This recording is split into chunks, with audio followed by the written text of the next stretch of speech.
देखिए, supreme court ने interim relief दिया। हमारी पार्टी का और all India Muslim personal law board का ये स्टैंड रहा है कि ये पूरा कानून काला कानून है, ये अनकॉन्स्टिट्यूशनल है। इसलिए अनकॉन्स्टिट्यूशनल है ये कि फंडामेंटल राइट्स को वायलेट करता है, चाहे आर्टिकल 14 हो, 15 हो, 25 और 26 और 29 हो। तो ये जो इंटरिम ऑर्डर है, इससे हटकर हम इसको कॉशियसली देखते हैं। क्यों देखते हैं? क्योंकि इसमें करीब 45-48 अमेंडमेंट्स हैं। एक अमेंडमेंट ऐसा है कि अभी जब हम बात कर रहे हैं, लिमिटेशन एक्ट अप्लाई हो रहा है, तो जितने लोग लैंड ग्रैबर्स हैं या एंक्रोचर्स हैं वो मालिक बन रहे हैं। और फिर वफ इवैक्यू प्रॉपर्टीज जो है वो खास तौर से देश में पूरी जगह पर और पंजाब हरियाणा में बहुत है, वो अब गवर्नमेंट कस्टोडियन में चले आएंगे, तो वक्फ बोर्ड से हम उसको लूज कर रहे हैं। तीसरा यह है कि सेक्शन 2 में जो ट्रस्ट एक्ट है, जो सुप्रीम कोर्ट ने जजमेंट में कहा था कि वो वक्फ की प्रॉपर्टी है, गवर्नमेंट ने सेक्शन 2 के जरिए पूरे ट्रस्ट को निकाल दिया वक्फ से। और इसका पहला फायदा होगा देश के सबसे बड़े दौलतमंद आदमी को, जिसने खोजा ऑर्फनेज पर अपना घर तामीर किया था, जिसका केस अभी सुप्रीम कोर्ट से है। तो सेक्शन 2 से उसको फायदा होगा।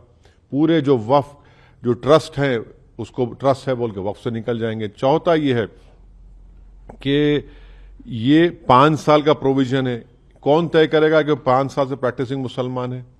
और अगर कोई महिला होगी तो उसका कौन तय करेगा? और जब वो 5 साल तक मुसलमान के वक्फ को नहीं दे सकेगी, दूसरे धर्म को दे सकेगी, तो ये तो नुकसानदेह है। फिर गवर्नमेंट ऑफ इंडिया ऐसे रूल्स बनाएगी जिससे वक्फ कमजोर होगा, वो फेडरलिज्म का भी वायलेशन होगा। कलेक्टर आज भी किसी मुतवल्ली को ऑर्डर दे सकता है कि भैया आप इस तरह का काम करो, जो उस मुतवल्ली और उसके वाकिफ के खिलाफ होगा। अगर नहीं सुनेगा तो जेल को जाएगा।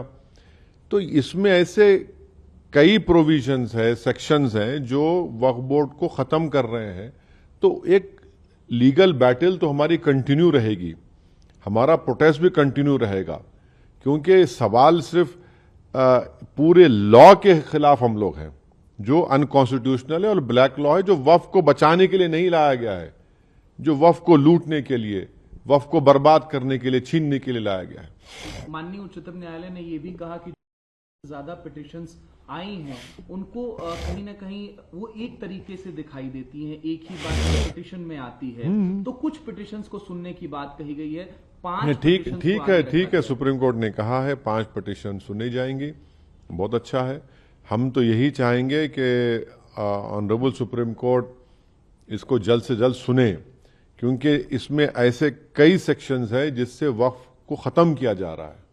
और हम उम्मीद करते हैं कि सुप्रीम कोर्ट इस पर सुनवाई करेगा और एक कंटिन्यूस बेसिस पर फ्यूचर में सुनवाई होगी। सर, वक्फ कानून के लागू होने के बाद देखा कि देश के कई हिस्सों में हिंसक प्रदर्शन हुए। पश्चिम बंगाल से ज्यादातर तस्वीरें देखिए हिंसा जो हो रही है हम उसका कंडेम करते हैं, चाहे वो एक हिंदू धर्म के बाप बेटे का मॉब लिंचिंग हो या फिर एक मुसलमान की पुलिस फायरिंग में मौत हो।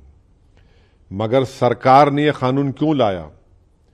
आपने इस तरह का कानून बनाकर भारत के सोशल फैब्रिक को वीक कर दिया।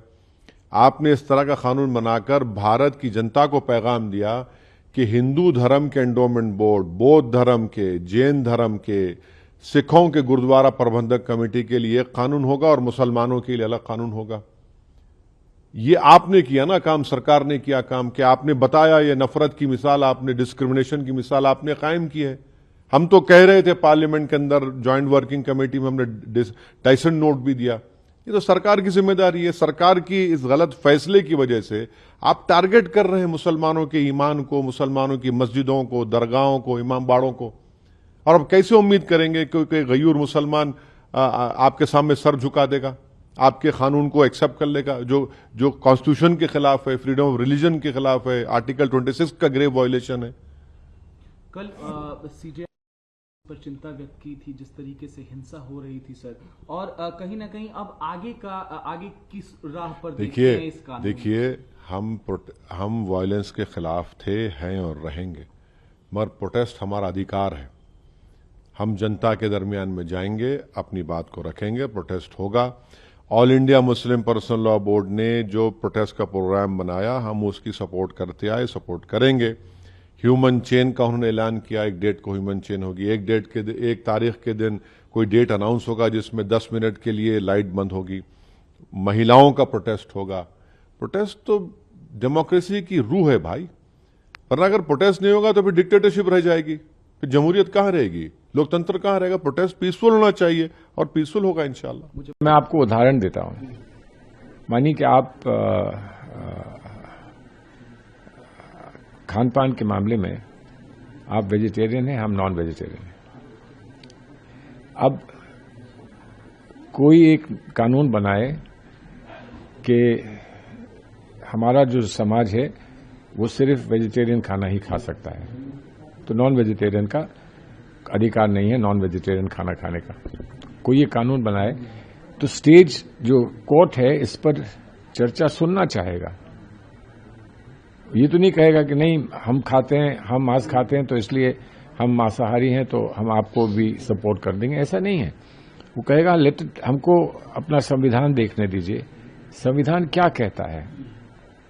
संविधान कहता है कि आप गौ रक्षा करो, ये संविधान कहता है। लेकिन संविधान क्या ये कहता है कि आप हर जानवर की रक्षा करो, भेड़ बकरी की भी रक्षा करो, आप क्रूल्टी ना करो, चाहे चिड़िया हो चाहे जानवर हो, अब वो ना करो, वो संविधान कहता है। लेकिन उसके बाद संविधान आपको अपने खान पान का तरीका अपनाने का अधिकार देता है। तो वो कहां तक अधिकार है, कहां तक नहीं है, ये अगर ऐसा कोई कानून बने तो उस पर कानून पे चर्चा कोर्ट कराएगा कि आप बताइए कि आप सही हो या वो सही है, और समाज में क्या बात सही है, क्या होना चाहिए क्या नहीं होना चाहिए। तो कभी कभी ये होता है कि कोर्ट ये कहता है कि भाई जब रामनवमी का दिन है तो उस दिन ये दुकानें बंद रहें, लेकिन एक दिन के लिए कहता है ना, वो ये नहीं कहता है कि पूरे जीवन भर बंद कर दीजिए। तो उस तरह से कैसे किया जाता है, वो एक संतुलन बनाने के लिए अपने कॉन्स्टिट्यूशन को, संविधान को देखकर कुछ निर्णय लेता है। लेकिन वो निर्णय जब ही लेगा जब दोनों पक्ष अपनी बात रख सकेंगे, अपनी दलील पेश करेंगे, अपने सारे तथ्य सामने रखेंगे। उसके बाद फिर कोर्ट देखेगा पहले क्या क्या फैसले हुए हैं, उन पर अध्ययन करेगा, उसके बाद फिर कहेगा कि हम समझते हैं कि आपका ये अधिकार है और आपका ये अधिकार नहीं है। वैसे ही इसमें भी होगा, पूरी बात आएगी, पूरी दलील पेश की जाएगी, उसके परिणाम क्या होंगे, समाज के लिए क्या होंगे, उस वर्ग के लिए क्या होंगे जो इससे खास संबंधित है, और उसमें दखल क्यों दिया जा रहा है। अब जैसे मैं आपसे कहता हूं कि मैं कानून बनाऊंगा कि आप अपने बच्चों को भूखा नहीं रखेंगे, तो आप ये नहीं कह सकते वो मेरे बच्चे, तुमको क्या मतलब है, ठीक है ना।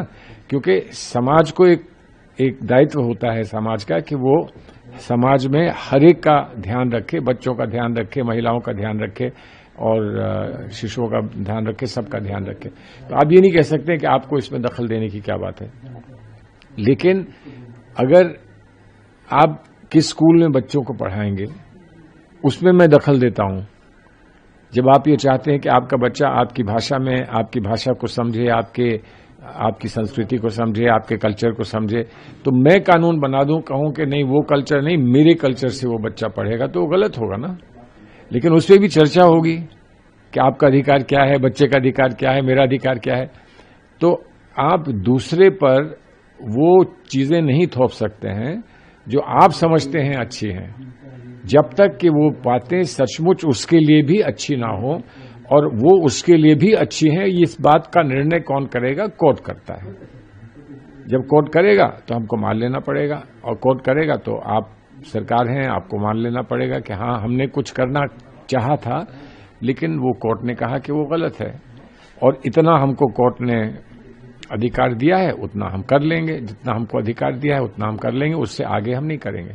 क्या कहना है कि सुप्रीम कोर्ट जो तो सरकार को मानना चाहिए, बिल्कुल। ऑर्डिनेंस का भी बचता है सर? नहीं, ऑर्डिनेंस हो कुछ हो, सुप्रीम कोर्ट फाइनल होता है, जो अंतिम रास्ता होता है, जो अंतिम फैसला होता है वो सुप्रीम कोर्ट का होता है, उसके सामने कुछ नहीं चलती है।